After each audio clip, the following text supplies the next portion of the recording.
Nous commencerons cette revue de la presse israélienne par ce qui fait la manchette des quotidiens et des sites d'information, à savoir la décision de l'agence de notation financière Moody's d'abaisser le pronostic de son classement pour le crédit et l'économie de l'État d'Israël. Effectivement, Eva, le Yediot Ahronoth et le Israël Hayom, les deux principaux quotidiens israéliens, consacrent leur manchette à ce développement économique important. De facto, l'agence Moody's donc a fait passer la perspective économique d'Israël de bonne, de positive à stable. Ce changement reflète une détérioration de la gouvernance en Israël, ont affirmé les experts de la célèbre agence de notation. Pour le Israël Hayom, il s'agit là d'un carton jaune à l'intention de l'économie israélienne. Pour le Yediot Ahronoth, le marché israélien est sous tension après l'annonce de Moody's. Le Yediot écrit: les pronostics des économistes se concrétisent. Le Yediot cite également Binyamin Netanyahu et Bezalel Smotrich qui ont assuré hier soir que l'économie israélienne ferait preuve de résilience et qu'elle resterait forte. Le Israël Hayom, au sein du gouvernement, souligne qu'au sein du gouvernement, on affirme que les experts de Moody's ne connaissent pas la force de résistance de l'économie israélienne. Et qu'écrivent les éditorialistes autour de ce pronostic, Daniel ? Eh bien, Nadav Eyal, l'un des éditorialistes du Yediot Ahronoth, qui depuis le début de la présentation de la réforme judiciaire ne cesse de crier au loup, rappelle que dès le lendemain des élections, avant même que la protestation anti-réforme ne démarre, Moody's avait lancé sa mise en garde. Il rejette l'entière responsabilité de ce développement sur ce qu'il appelle la machine empoisonnée, celle du gouvernement, sans même envisager une seule seconde que la machine de propagande des protestataires ait pu aussi avoir un impact sur ce pronostic. Sever Plutzker, le rédacteur en chef économique du Yediot Ahronoth, lui, de manière inattendue, ne semble pas accorder d'importance particulière à ce classement de Moody's. Au contraire, il écrit ce matin: cette annonce de Moody's n'a aucune importance pour l'avenir du marché économique israélien. Il rappelle qu'à de multiples reprises, ces agences ont fait des pronostics qui ne se sont pas concrétisés.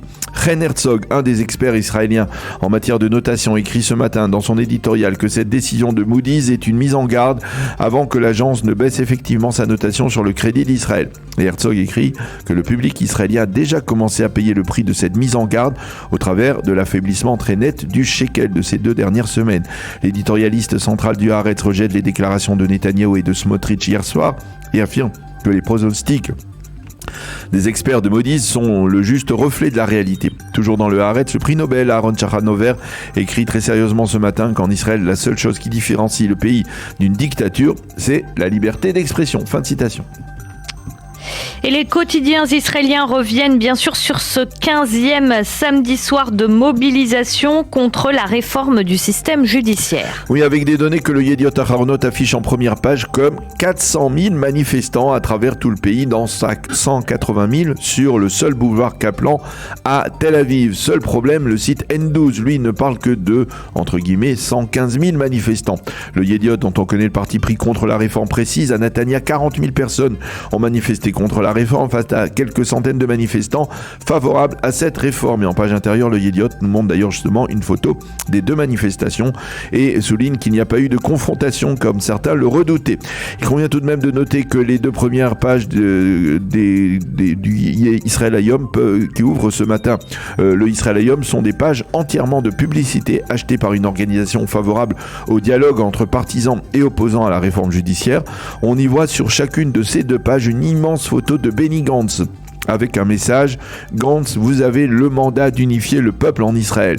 Dans la seconde page, le message est plus détaillé. C'est l'heure de calmer les esprits, d'unifier le peuple. C'est l'heure de parvenir à des arrangements les plus larges possibles pour préserver la démocratie, la sécurité et l'économie en Israël.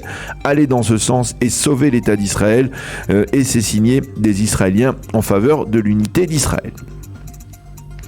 Et restons dans le Israël Hayom qui consacre une partie importante de sa première page ce matin à ce qu'il appelle le contrat social que le gouvernement entend présenter. Alors de quoi s'agit-il, Daniel ? Bien d'abord, il s'agit d'une révélation du Israël Hayom de vendredi. Le ministre des Finances, Bezalel Smotrich, a en effet l'intention de proposer un marché. D'un côté, l'âge de la dispense du service militaire pour les élèves des yeshivot sera abaissé de 24 à 21 ans, ce qui permettra à ces élèves d'accélérer leur entrée sur le marché du travail. travail. Parallèlement, Smotrich offre à la défense nationale une augmentation sensible des salaires des soldats combattants et de nouveaux avantages pour ceux qui auront servi sous les drapeaux à la fin de leur service militaire.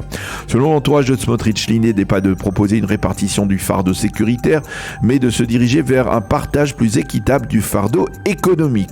Yehuda Schlesinger n'apprécie pas visiblement ce plan, il déplore son côté avantage financier.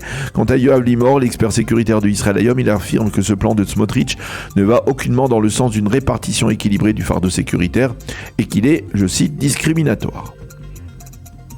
Et justement, sur le plan sécuritaire, on souligne dans les quotidiens et sur les sites d'information que le week-end s'est déroulé dans le calme, Daniel. Oui, les sites d'information insistent sur le fait que les prières de vendredi dernier se sont déroulées dans le calme à Jérusalem avec des records d'affluence de fidèles musulmans, près de 130 000 fidèles musulmans sur le mont du Temple vendredi à midi.